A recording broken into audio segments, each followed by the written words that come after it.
মাহে রমজান সামনে, এবারের রমজানে টার্গেট নাও 30 দিনের রোজার মাধ্যমে দিল থেকে আল্লাহর কাছে এইভাবে 30টা দিন হাতে গুনে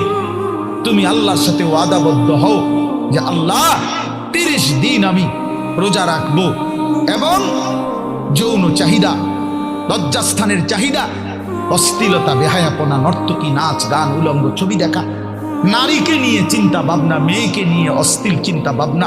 অবৈধ কোনো প্রেম সম্পর্ক, হারাম কোনো রিলেশন,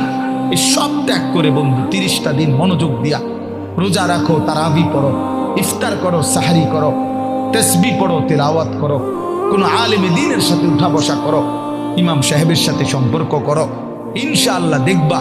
আল্লাহ চাহে তো 30 দিনের মাথায় আল্লাহ বলেন লাআল্লাকুম তাত্তাকুন, আমি আল্লাহ ওয়াদা দিলাম মোমেন তোকে মুত্তাকি বানিয়ে দেব।